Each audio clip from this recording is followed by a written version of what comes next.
Hi everyone, welcome to today's podcast with Doug West, a registered clinical counselor here in British Columbia. He owns and founded a clinic in Surrey, BC called DRW Neuroperformance, where they work primarily with neurodiverse clients. Today on the podcast, we are going to talk about how neurofeedback can support neurodiverse clients, but also clients that come in looking for therapy for anxiety, for depression, whether they're children or whether they're adults or parents. I'm so excited for you to hear how neurofeedback can be a modality to support you in your own healing journey.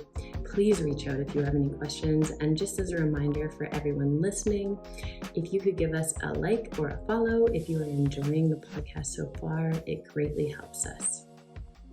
We are so excited to have you here today, Doug, and I am particularly excited because I have begun using neurofeedback, especially Neuroptimal, in my clinic, and clients are coming with more and more questions, and so now I get to just pick your brain and learn more from your experience and your Fantastic. experience. Yeah, good stuff. I'm really excited for you that you're integrating it into your work and you're using it yourself as well, right? So it's funny. I've been doing this for 17, 18 years, and the thing when I meet people like yourself, a therapist, I always ask first, do they know about neurofeedback? Have they ever tried neurofeedback? If they have, I'm always then going, okay, so have you ever thought about integrating it into your practice? They go, yeah. Most people go, yeah, well, I tried it a couple of times, and they haven't really pursued it that long. But I always encourage them to see it from another perspective, which, yes, it benefits your client, but if you own a system, it's going to benefit you. One of the biggest things we're always kind of challenged with as counselors is burning out, because we're always helping people. We're always helping everybody else, right? And we're not looking after ourselves so well. And I would say it's probably the best anti-burnout hack you could access, because and you can integrate it into your own practice. Yeah, and I would say I'm living that right now, because as I told you right before I got on this podcast, I did my own session. Yeah. And I have a really bad knee injury right now. Historically, when I've had really bad injuries, I get very depressed because one, it impacts me at work. Two, it impacts my ability to interact with my family and my young kids. And I haven't had that same depression cloud move in this. Oh, interesting. So your resilience is better. And my regulation and noticing, I think really noticing the things that I think something that I've worked on in my own therapy for so long is this idea of, oh, I'm just having a thought, and it doesn't mean I have to take an action on that thought. But I've always had a tough time creating that pause to get that, oh, it's just a thought, and to diffuse or separate myself from it a little bit. And I felt integrating the neurofeedback into my own practice has really helped. And that's been something I've always tried to do with meditation. And this is going a lot faster. I'm really noticing the difference a lot more. It's so cool. I love what you just shared, because so many people that we work with, especially if they've got some ADHD qualities, it's really hard to meditate if you've got ADHD qualities. And we're always encouraging our clients to take a meditative break, which is it's a fight for them. It's not easy. It's not easy. And Neuroptimal is kind of like meditation times 10, and it's effortless. You don't have to do anything. You're just chilling. You're enjoying the ride, and it's creating that capacity for you. It's creating that space that you were just describing. And I like to refer to it as it's giving you a brake pedal. Right. One of my clients, I was working with, a firefighter who had he admitted he doesn't have a brake pedal at all. He just goes full force into everything. And that was his biggest problem. We were about 10 sessions in, and he was like, hey, I think I've got like a spongy brake pedal now. Like it's not a full brake pedal, but it's definitely a brake pedal, and it's working. It's allowing me to just slowly come into the intersection, he would go, the analogy he would use is he felt like he was driving right through a busy intersection with a red light in front of him, and he was just plowing right through. That was his metaphor for his life. Wow. Right? Yeah. But now he was able to hit the brakes and slow down and at least look both ways as he was going through. Right. I love that, because I think so many people that I talk to in the space, and then especially because my majority of my clientele are kids, their parents, and then professionals, and often that cohort is saying, like, I just don't have time for a break. Like I go kind of full speed, like you said, through those lights until, and this is me if I'm thinking about my own knee injury, until I get hit by the bus. And then when I get hit by the bus and I have a forced stop, the first 2 days are weirdly kind of nice because there's that forced stop. And then when the forced stop extends beyond that, it's like, oh no, like it's too hard with my busy brain. Yeah. It becomes very frustrating. Yes. And then the other piece that you brought there was it creates the neurooptimal neurofeedback. Like, it creates that environment. And that was the other thing I was going to say, is the only time I've ever enjoyed meditation is actually being in a yoga class where it's like that yoga nidra and they talk you through the story, but the teacher's right there and there's like the incense and I'm really set in that environment. Yeah. It's more engaging. Yes, but I can't transfer it out. Whereas where I'm really enjoying this is that I stick in the earbuds and I'm back in the yoga class. Like, it's almost like bringing the environment into a different. It's a really neat thing. Like, I know for me, because I've done hundreds and hundreds of sessions, I use the system regularly. Like you, I did a session this morning.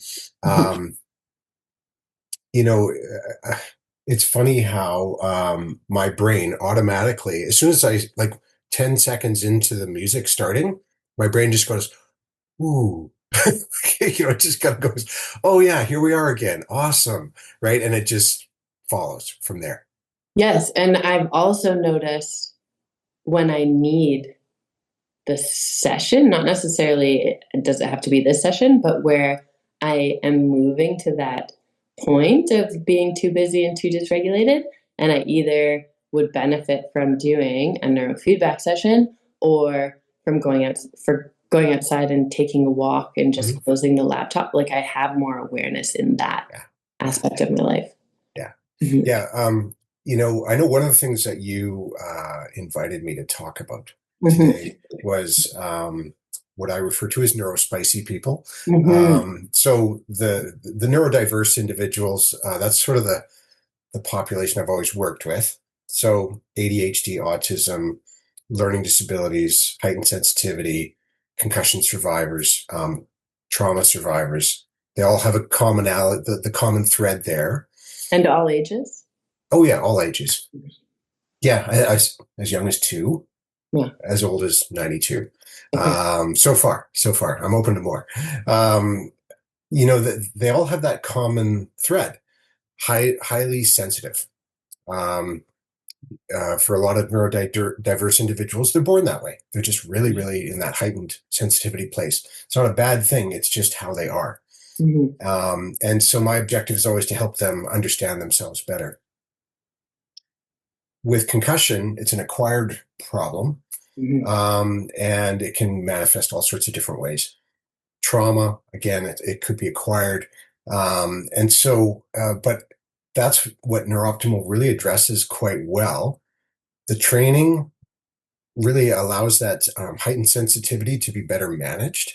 And so the individual's able to tolerate things better, get less triggered, able to manage their frustration better, right? So it's like not even there. You've described that to me in our discussions. That's what you're experiencing. All of that kind of, by managing those things better, we're now really able to kind of clear the path to do some of the counseling work too, right? And so you combine the two, and it just makes for such a great synergistic effect. Yeah, and thanks for bringing up that piece, because I have had people ask that. They're like, well, if this neurooptimal is everything that you describe it is, it sounds like it's the silver bullet for every problem. Like, why would I want to incorporate it with counseling? Yeah.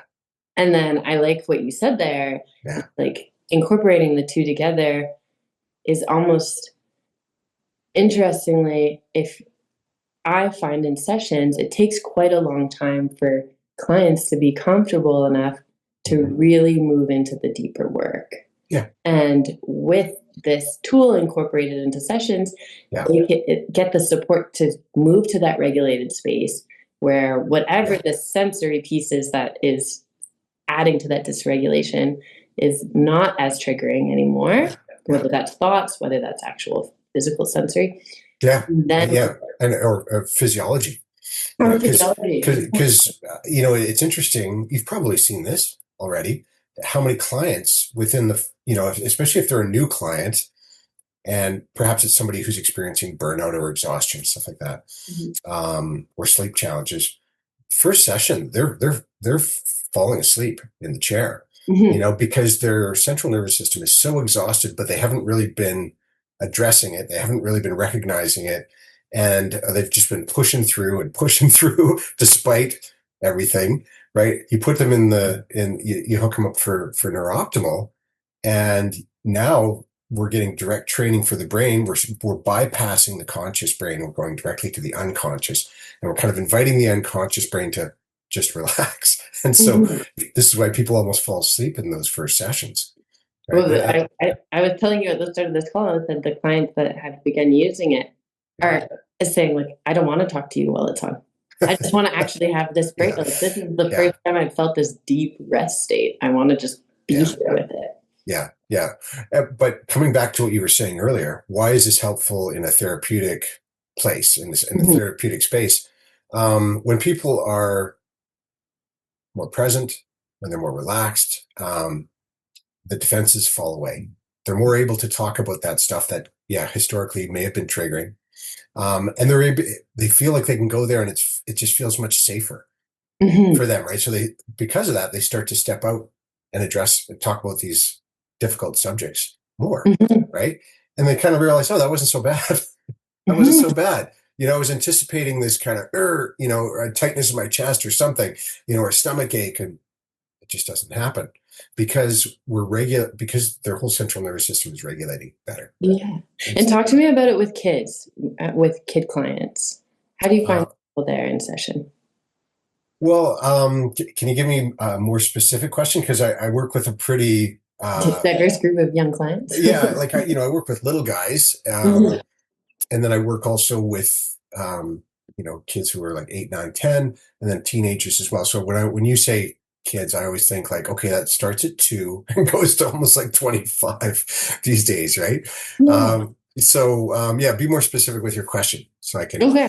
So the majority of, I would say, client referrals that come across my desk, and when I was a school counselor, what I saw a lot of was when outside spaces were encouraging families to take their kids to counseling. Those spaces were saying, like, oh, your kid, whether they have a diagnosis or not, are really having trouble with dysregulation. Now we've been teaching them these regulation strategies that the whole class has done, like 5-finger breathing, all of these different things. Yeah. It's funny because when I meet these little kids, so many of them will say things like, you're going to ask me about my feelings or try and teach me breathing. And they're shut down right away. Yeah. And so I'm curious, when you get let's start with sort of that elementary aged kid. How many sessions are they coming to see you for? Is it into talk therapy? Yeah, this is, it's an interesting question you ask because, of course, everyone is unique. Everyone's an individual. Their experience of life has been unique. They may have some undiagnosed something, ADHD, anxiety, autism. That's one thing I don't think is really sought out enough, like investigated enough. I use a checklist in my practice. You know that my symptom checklist, it covers a lot of things: sleep, emotional regulation, focus, attention, so that executive functioning stuff. That checklist I find is so incredibly valuable because it allows me to see, okay, where are the trouble spots here? Okay, this kid's not sleeping. Okay. And they're getting headaches all the time, or they're getting stomach aches. Some emotional regulation problems. Ooh, they're very argumentative or oppositional, and they're having a really hard time focusing. Okay. That gives me such a great snapshot of where the trouble spots are. And it's like, okay, a lot of this is emotional regulation stuff. Neurooptimal is particularly good. I'd say that's one of the first things that really improves first is emotional regulation. How fast is that going to improve? Depends on the individual. Some people notice, big changes within 5 sessions. I would say my rule of thumb, especially if I'm working with somebody who has neurodiverse qualities, ADHD, autism, I always tell them it's 10 or 20 sessions before you're really going to get to that sweet stuff that you want to see.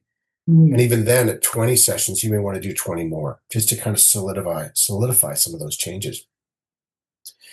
Autism's stubborn, ADHD is stubborn, and the patterns as well that kind of reinforce those behavior patterns on the part of the families, the parents, how they're addressing the child. All of those things, as a counselor, we need to be looking at those because we can keep those behaviors, we can maintain those behaviors in how we're responding to our kids, right? So as a counselor, I'm always investigating that piece as well as we're working with Johnny or Susie in improving their emotional regulation. But it's like, I also want to know, okay, what's the dynamic at home, right? Because that plays such a big role. Yeah. I always tell parents, you need to understand that you are a superhero in your child's eyes, right? That you are such an incredibly important individual. They're always looking to you and watching you, right? From the moment they're born, they're always emulating the things that you do and copying you, whether you realize it or not, and so you want to be very conscious of how you are interacting with your kids, right? Because you may be inadvertently reinforcing behaviors that you really don't want, right? And so, a little bit of behavior modification understanding is a really good thing, right? So I talk about those things, but again, coming back to your question, how fast does it happen? It varies. And so I like hearing that piece because with that symptom reduction checklist, we collaboratively with the family, and depending if this is an older individual, come up with the goals. And what are the things that are kind of impeding you from living the life that you want to live or from your daily functioning, whatever that feels like to you as the individual. Yeah. And now we can kind of measure as we go through these sessions if those things are starting to move or out of the way or lessen, whatever that might be. Yeah. Well, here's the thing is, if you get emotional regulation in order, that allows your central nervous system to be in a calmer place, and the brain works way better when we're calm. We're much more rational. We're much more logical. We're able to see things for what they really are in the moment better if we're in a chill place. It's just everybody knows that, but it's in the moment. It's really hard if we're in a very frustrating circumstance. Sometimes the emotion is just overwhelming. Everybody knows that, right? How do we keep that at bay? Well, this is a great tool to assist your central nervous system in kind of having more power to keep that at bay. Yeah, and then we can kind of move into that educational place or that role play place or practice, whatever that may be. Yeah. Yeah, I think everyone knows that, like in those certain, it's like, wow, before I even knew it, like that person said something and boom, I was automatically just on fire, right? Yeah. And it just bypasses logic and everything. It just goes, And you can see that in kids too. I mean, when I speak to teachers, they're like, I know around this kid, or when I speak to parents, I have to be really careful when it comes to this kind of topic. Because my kid 0 to 60. Yeah. And so. Yeah. So. Sorry, I have one more question built off that. Do you ever see, because I hear you saying that you'd like to incorporate that parent piece into it. Yeah. Do you ever have parents that want to use the, Neuroptimal at the same time so they can also work on regulating so that I do encourage that too. Yeah. long time ago in my career, my career first started, I was working for Family Services of Greater Vancouver, and it was within the first couple weeks. I had this gig where I was working in a school, and it was great. It was an elementary school. I was a school counselor there, and one of my colleagues who had been in the field for a long time, she said, all the families are going to come to you and push their kid into your office and say, fix Johnny, or fix fix the problem. Your number one objective is to build a relationship with that parent first. Number one objective, right? Because they're probably highly dysregulated themselves, right? And at first I thought, okay, yeah, I sort of got that. But then as time went by, it was like, oh my God, that was probably the best advice she could have given me. And so my objective is always to build that relationship with the parents and help them understand their own stresses and how they could be better managed. And if they're better managed, that's going to trickle down. It's going to trickle down because your kid they know exactly where you're at. They can, again, you're superheroes in their eyes, right? And so they watch you all the time. They know, when you're a little bit off. They know when you're on too. They know when mom and dad are in a great mood, but they can totally tell, just when you're off a little bit, and they sort of tiptoe around it, right? Or differently, right? So always be aware that if you're in great shape, it trickles down, and your kids will be that much better because they pick up on your energy. They pick up on your vibe. Yeah. Can you share with me some of the things that I guess you've seen in your, how many years? 18 years you said you've been? Well, 18 years using Neurofeedback. Neurofeedback, yeah. And I've been in the counseling field for 30. Okay. Yeah. And so my hair's kind of gone white in the process. Got 4 kids of my own too. So sorry, what was that? I've got 4 kids of my own though too. So that helped. I mean, it all makes sense. Yeah. And so, okay, well, let's start with that question then. So 30 years in the counseling field, 18 years using Neurooptimal. Well, can you give me kind of a compare and contrast of what it was like prior to using Neurooptimal and then incorporating it into practice? Yeah, well, that's a big one, because I'll be honest with you, I'm a very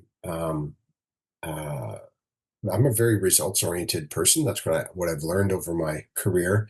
And counseling alone, I noticed, because I trained as an art therapist and play therapist, and as well as talk therapy. And what I noticed is I just wasn't getting the traction that would carry over, right?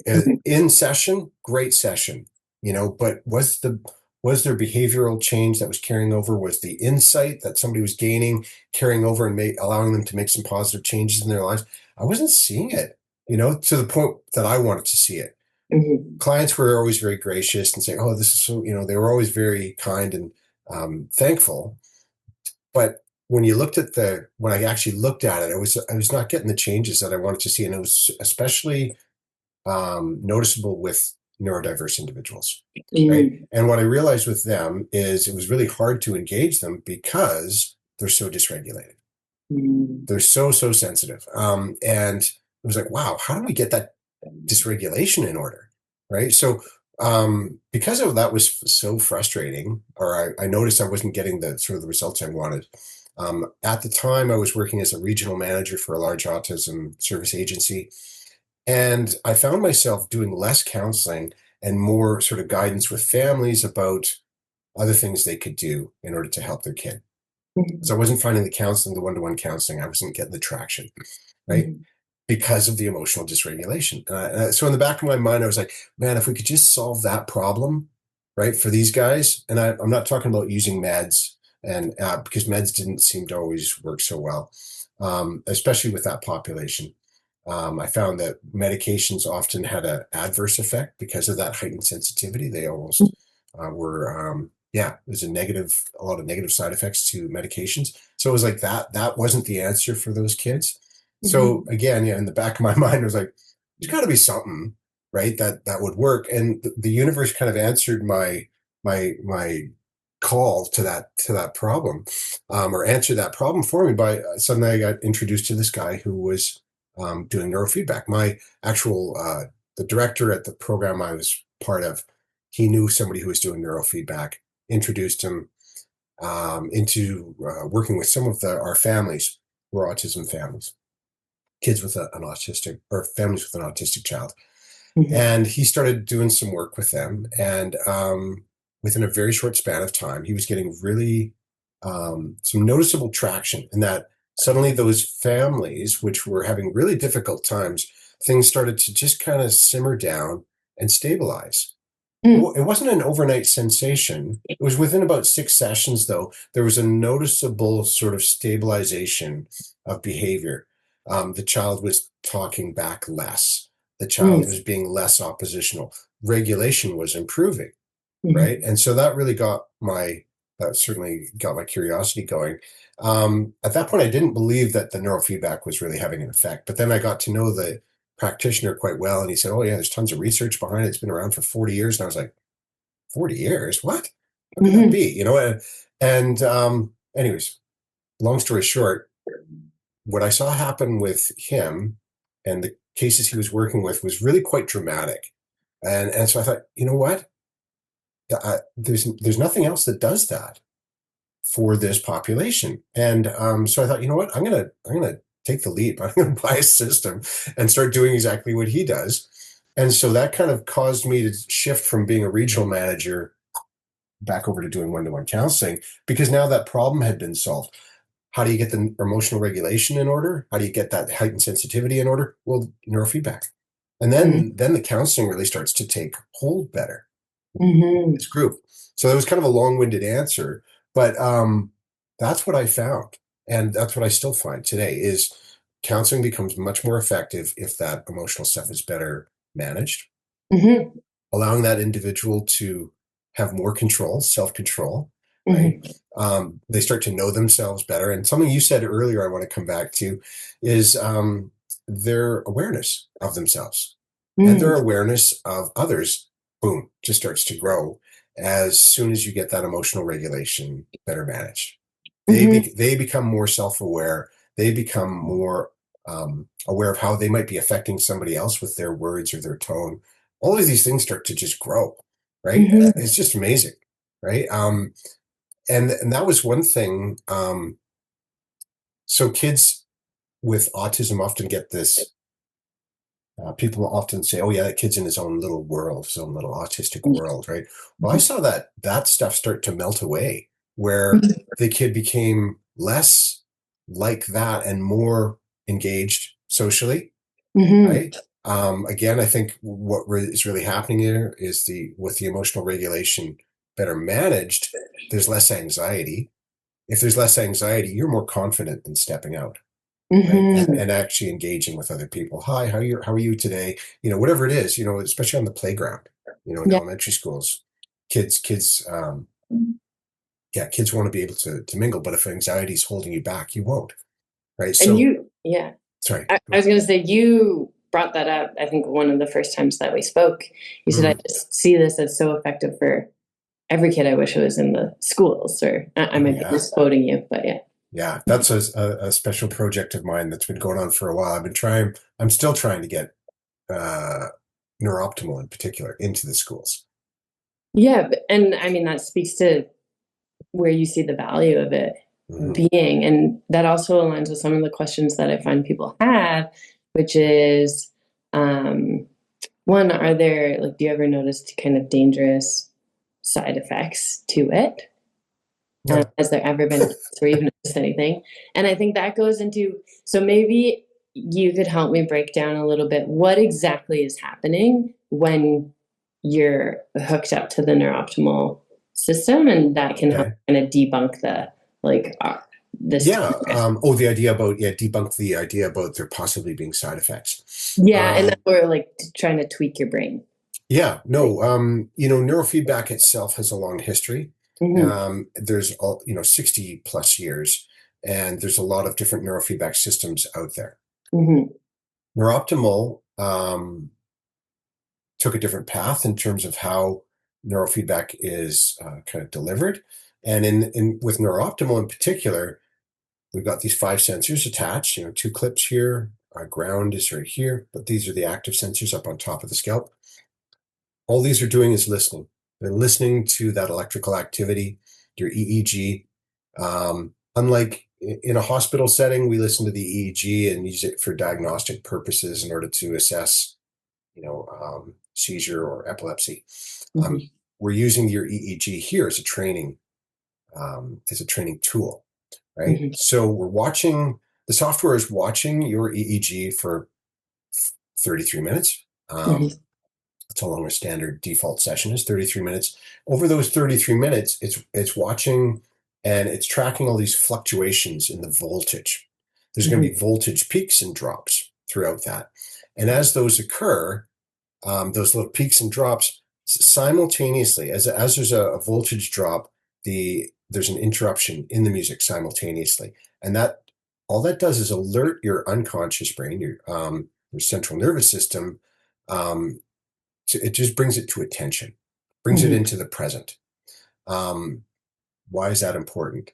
Well, your brain has a tendency to do things the way it's always done them, because that's a pretty efficient way of doing things. But it's not always optimal.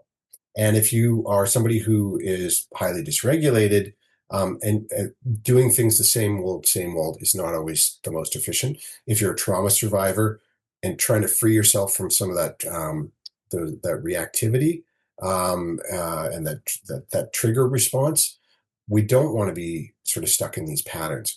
What the interruption in the music is disrupting persistent patterns at an unconscious level. Mm-hmm. And so it's allowing the brain to kind of come into the moment and reset in the moment Mm-hmm. and reevaluate what it's doing, which path it's going, right? Yeah. Otherwise, it'll just take the path that's best laid, right? Mm-hmm. And most adults know how difficult it can be to free themselves from a habit. And it's because your brain has been traveling that path for so long, right? It will take the path of least resistance. That's what your brain will always do. What we're doing here is we're disrupting the patterns and allowing a moment for your brain to do it differently. It doesn't have to take it, right? But we're allowing that moment, giving your central nervous system a choice, right? Other neurofeedback systems, which are generally protocol-driven systems, they're operating differently. They've decided, they usually do a brain map first. Within that brain map, they're determining if you've got ADHD, if you've got trauma, if you've got a concussion, and they'll run a protocol to address that specific thing, whether it's anxiety or headaches or sleep disorders, sleep challenges. They'll run a separate protocol to address each of those. Each protocol could be 20 sessions, right? So it wouldn't be unusual to see somebody run a protocol for anxiety, and then they do another brain map. They go, oh, okay, so you've got some sleep challenges. We're going to run another protocol now for the sleep challenges. What they're always doing there is they're kind of forcing the brain towards a target, and that target is based on a sample. It's not based on your brain. It's based on a normative sample that's been collected, and they're kind of pushing your brain towards that, hoping that it will ameliorate the problem. Right? It's not, so neurooptimal is quite different. It's not pushing your brain. It's not forcing your brain in a particular direction based on a target or a goal. It's allowing your brain to learn more about itself and notice its own behavior in the moment and adjust to where it feels it needs to in the moment and when it needs to. So the reason you get negative feedback, or side effects with other systems is because they're kind of more deliberate. They're pushing with a specific goal, and they don't really consider when or the brain's readiness, right? It sort of depends on the practitioner who's implementing, right? It's very dependent on the practitioner. If you got somebody highly skilled, highly skilled, the outcome's going to be better. But again, though, it's based on what that practitioner wants as opposed to what your brain wants. Okay. So neurooptimal is based on what your central nervous system wants and what it's choosing to do, given it's getting all this new information from this engagement with neurooptimal. Okay. Did that make sense? It was kind of long-winded. No, and I'm just trying to break it down. I like the simplest way for my own brain to wrap around that information is just, I keep coming back to this idea of if I had the meditation teacher standing in the room with me. Yeah. And they said, oh, you're gathering. I mean, I was trained in narrative and from a narrative background. And so that idea that whenever something triggers me, often I'm not dealing with that one trigger. I'm gathering all of the stories of every time that thing has made me feel this way. So like my best example would be, my mom listens to this, so I like to make fun of her a little bit. But if my mom said to me, made a comment that made me feel like a child again, then instead of me dealing with my mom in that one comment, I would gather every example. I remember when I was 6 and she made me feel this, 7 when she made, and so the anger that I put towards her is all of those. And so Neurooptimal, the brain training that it's doing, it's saying like, oh, remember, this is just this one moment. This is just this one moment. Yeah. And so that's, I'm not carrying every story into every moment, but it's like the meditation teacher just tapping me. We're just dealing with this one moment. And I get to choose. Do I listen to it or do I, I'm bringing all the stories. Yeah. Yeah. And here, what's so cool is you don't even notice that. Mm-hmm. What you just notice is, wow, I handled that conversation with dad or mom so much better. Like I was able to just kind of go boop and just address what was going on and moved on, as opposed to getting, oh, geez, here we go again, blah, blah, blah, blah, And that phrase doesn't come out anymore. You always, or you never. Yeah. Because I'm not bringing the always or the boom. Suddenly, that's a huge shift, right? All that stuff didn't come along with it. You just dealt with it in the moment and moved on. And the reason the music works is because we're wanting to predict the music to be smooth. And so our brain is wanting to kind of mirror back to keep that music going consistent. Well, we expect the continuity of the track, of the music to be just continuous. And what happened? The music was interrupted. What's going on here? So it really is, it's quite effective at bringing the brain to attention, right? And sort of snapping it out of that path that it's on. Right? And allowing it to kind of reset. Oh yeah, what were we doing? Yeah. Oh, and so it's quite effective at that. I always think about vinyl records, but I'm not sure I'm really old, but and so most people are like, vinyl records, what are vinyl records? But when, vinyl records, if you heard a scratch on it, it was as annoying as heck. You were just like, oh, I just bought that record. It's got a scratch on it. What? It was really bothersome. Right. So. And it does sound like that. It sounds like a little, What's interesting for people to understand is for every one that you're hearing, there's probably about 5 or 6 that are only your unconscious brain is really hearing. There's lots of interruptions going on. As the interruptions, some of them are quite big, and that's because what's happening is there's these time frequency envelopes. There's 20 of those on the system, and there's an analysis going on within those 20 time frequency envelopes. And if more than one of those is triggered at the same time, then the gap in the sound gets a little bigger. Okay. Right. And so this is so effective for ADHD and neurodivergence because... Well, ADHD, I'll jump into that one first. With ADHD, you've got an executive function challenge. Okay, explain executive function. An executive function, that's that part of the brain that does all the planning and the execution, right? It's kind of like the CEO, I guess, of a business. They're doing all these things, right? And that part is compromised. A lot of it is compromised, I believe. This is my own opinion, and some of it is I would say a lot of it is well backed up in the research. A big part of executive function is emotional dysregulation, right? So if you get that in order, a lot of things just start to fall into place. So you're far better to be more present. You're more able to plan and focus and stay focused and attend to something for longer. And it makes sense when you think about it. When you're studying or you're engaged in a task and it's a new task perhaps and you need to get it done, inevitably there's going to be a level of frustration there, like, oh, this is hard, man. And if you've got those ADHD qualities, you go, oh, this is hard. I'm going to go do that instead. That's that shiny object over there. Oh, there's a bird. Wow. We just instantly get distracted. We're frustrated. And because we're frustrated, we get distracted more easily. So if you can manage the frustration better, the frustration is no longer there, or it's no longer as strong, then you're able to go, okay, this is a little frustrating, but you know what? I'm just going to take 2 minutes to just breathe here, and then come back to it, right? So that part is far, far better managed. And that's a big part of ADHD for a lot of people. Sense when I'm again thinking of a lot of young kids, Yeah. when we get those families that come in and say, hey, because we start with what are the executive functioning skills that are lacking, and then we talk to them about the whole picture of what's this like at school, what's this like at home, and they're like, well, why is it different in the two environments? Like, so often it's different in the two environments. Yes. But you can't always change the environment. No. Right. No. But then with a tool like Neuroptimal, yeah, we can regulate the anxiety piece. Sorry, go for it. Yeah, I was going to say, ADHD, and this is what I tell all my clients, is it's not just one intervention. It's multiple interventions, right? We need to be looking at so many different things here.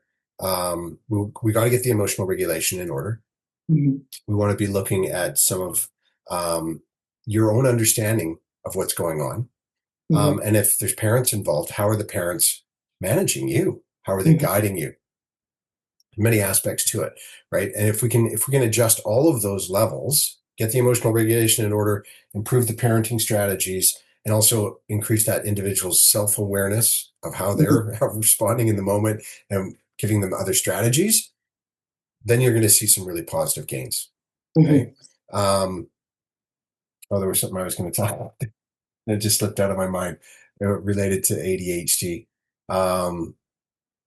Parents often ask me about medications, and for ADHD in particular. Mm-hmm. And one thing I always tell them is medications can be extremely helpful, right?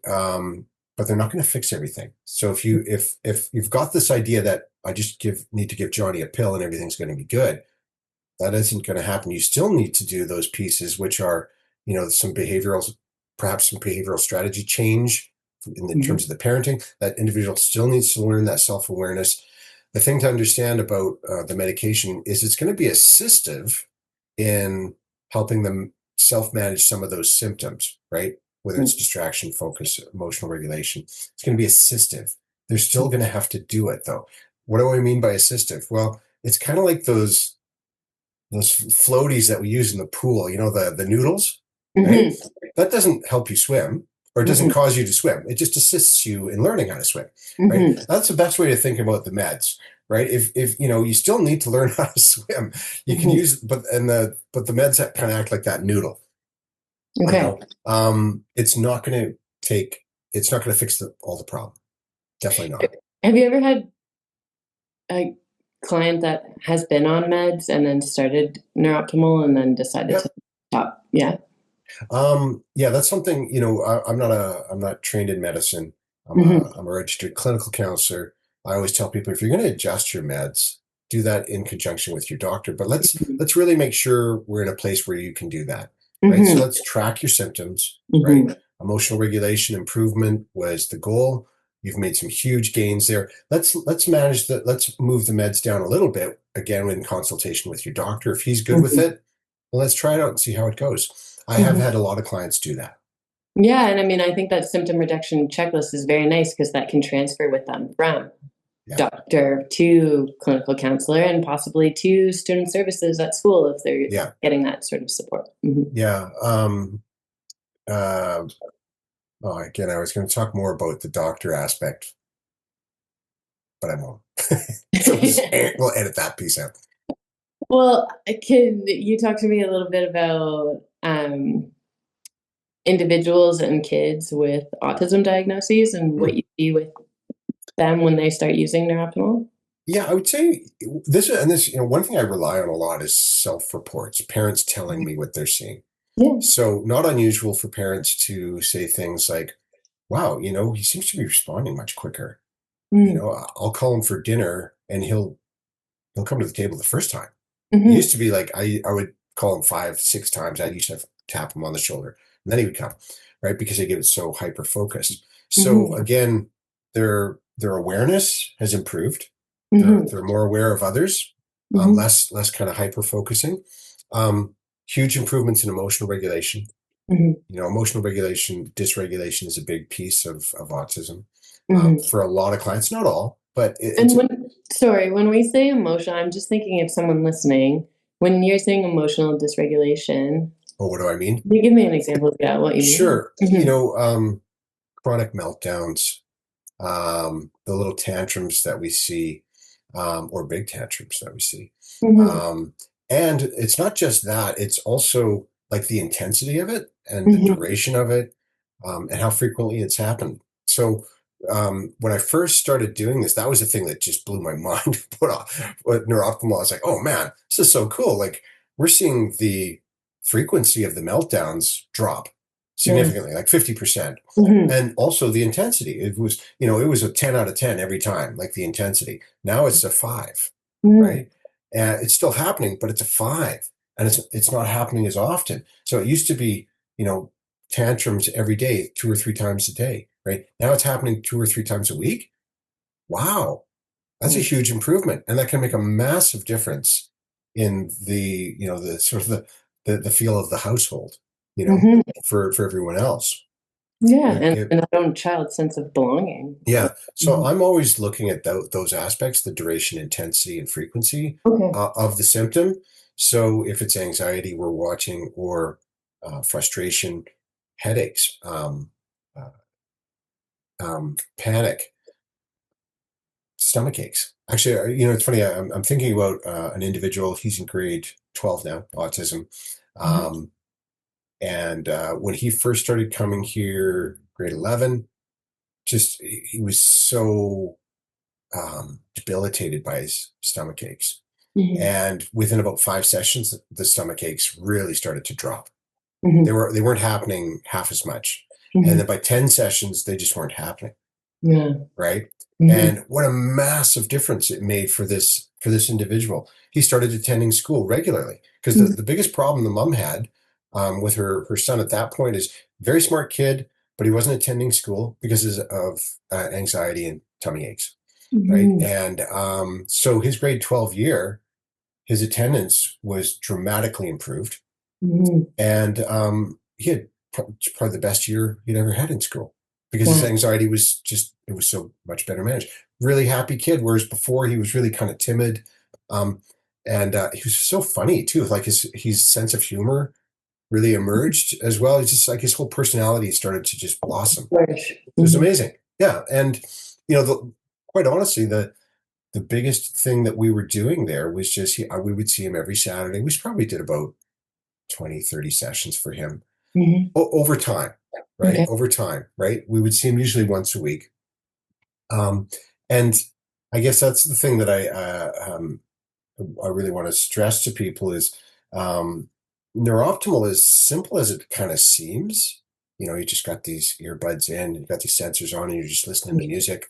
Doesn't really seem like much is going on here, but it is amazing when you track it over, say, 20 sessions, 30 sessions, the difference it can make for an individual like that individual I just described. These symptoms were really debilitating for him and really preventing him from being himself and being at his best. 20, 30 sessions later, this kid's flourishing. He's doing amazing. Way better than anybody thought he would be. I love hearing that. And that actually connects to another question that I have is, so with a kiddo like that, for example, or an adult, right? They come in, they do their 30 sessions, and they're like, wow, I have made these gains. Here's the symptoms I wanted to reduce. I'm feeling really great. Thanks so much, Doug. I'm walking off. I'm on my way. How often do those people end up coming back? How long do they usually expect seeing those symptom reduction to last? Yeah. Well, it's an interesting thing. I think the symptom reduction stuff is, if you, because we're working with parents as well, helping them do things a little bit differently, parents can play a big role in maintaining the gains. If we go from being highly reactive parents to really chill parents who are very much more calm and cool, that makes a massive difference right there, right? That's the environment where that individual is dwelling most of the time is more peaceful, right? Kids get triggered if there's a history of being triggered easily, and we've done a bunch of great work and got everything better managed, but we're still going back into this environment that is chaotic, then Yeah. those gains are going to recede back. And if I'm the adult and I came and I started using it because I'm anxious and that's what I'm hoping my symptom reduction is, and then I get to a point where I'm like, wow, I'm getting out into the world, I'm reaching some of my goals, I'm interacting, would I likely want to revisit after like 10 or 20? I think, I love Neurooptimal, so I'm always going to promote Neurooptimal, just because I use it myself and I see the difference it's made for myself. That being said, planet Earth is a stressful place, and there's always stress coming into our lives. And if we're parents of children, there's lots of, and we're working full time, we've got a mortgage, or, there's always stress. And if we've got a history of not managing stress well, right, but then we get it better managed, but we go back out into the stress again, there is always going to be a chance that it recedes back. And especially if it's a big stress, right? Oh, my dog died. I figured, I've known that dog for 15 years. My dog died, or grandma dies, or you're in a car accident or something. So a big stress can always cause the brain to revert back to past behavior. That being said, you don't have to go and do like 20 sessions of Neurooptimal again. It's usually like a tune-up of like maybe 5 sessions over like 5 weeks, and boom, you're back in that sweet spot again. You're not gonna lose all those gains. And now you kind of have a baseline to kind of check back to. It's kind of interesting. I mean, there's a number of clients who I've been working with for years, and they come in for the Neurooptimal tune-up. That's what they call it. I see them once every 6 weeks or so. They'll come in, but it's usually a lot more counseling stuff now too. They've known me for a while. I've known them. I know their situation. I know their circumstances. I know them well. And so now it's more counseling stuff. They're enjoying the Neurooptimal piece, but they're really trying to sort other things out in their lives. So it becomes much more counseling. Yeah. And I think I like that you're explaining that, because Neurooptimal sessions can look quite different. And I was saying that some of the people that I have talked to they just want to do the Neurooptimal. They want that check-in at the start, to sit quietly, have their time, and then check in at the end. And then some people want, like even, especially young kids, I find, because they do a lot of art therapy, they want to be doing the art therapy and interacting as they're also listening to the audio. And you told me that you run your full counseling session as they're listening. Yeah, I do it a little bit different. People are often surprised. They're like, what? You're running the Neurooptimal and you're doing counseling at the same time? And I'm trying to really give you as much of of my training and expertise. I'm trying to fit as much as I possibly can into the hour, make it the best, give you everything I got, basically. Integrate the Neurooptimal in there, because that's always helping your central nervous system calm down. It's always allowing you to regulate better. If we're adding counseling into that, and we can, because Neurooptimal is passive, it's just giving your brain information, right, at an unconscious level. So we can absolutely do it at the same time. And so the way I've always looked at it is I'm trying to get people really more bang for their buck. Counseling isn't inexpensive. It's, most people are paying anywhere from $130 to $175, sometimes $200 for a counseling session. So if we can put as much into that session and allow the client to get the most out of it. Again, it's sort of coming back to what I was saying earlier. Counseling alone, I found I didn't see it carry over as much. You add the Neurooptimal into it, now it's carrying into the week for that person, right? Yeah, I felt really good for like right into Tuesday, Wednesday, Thursday. I was just, bam, I was on it. I was just, it's feeling great. That carryover is what I was always seeking for clients. Right. So building capacity. Yeah. Do you think, just out of respect for our listeners' time, I'm going to have to wrap it up, even though I can keep asking you more and more questions. Yeah. Do you think there's anything that we missed or that I didn't ask you that would be really valuable for people to know? the chances of us missing something are probably highly likely. Yeah, Mhm. highly likely. I'm not sure, other than the fact that what I think as counselors, what our goal is always to do, this is my perspective, is I'm always trying to help the individual know themselves well enough that they can get out of their own way, Mhm. right? And one of the best ways to do that is, again, if we're better regulated, if we're more in charge of ourselves, if our self-regulation has been improved, and that's what Neurooptimal does, we're Mhm. much more able to be conscious of what we're doing and aware of what we're doing, and to make the changes we want to keep us on track towards all those goals we have in our lives and the Mhm. goals we have for our kids and our family. It's we're just more conscious Mhm. through this process, right? Yeah. So I'd say that's probably the biggest thing. So I so appreciate you and you inviting me into this forum to ask, so I can address some questions. I know there's a lot of confusion out there about neurofeedback and also neurooptimal, right? Mhm. Again, it looks too simple to work, Yeah. right? And Right? I really appreciate your time and clarifying and then hearing about it to you specifically in Mm, clinical practice, because it kind of takes away that whole. I think when you first bring up neurooptimal, people are like, well, if this amazing thing exists, like, how come I haven't heard of it before? Or how yeah. come it hasn't been accessible to me before? Yeah, there's lots, and that's one of the big ones we didn't address. And then a lot of that has to do with doctors being trained in medicine. Hmm. And doctors aren't trained in anything like neurofeedback or biofeedback.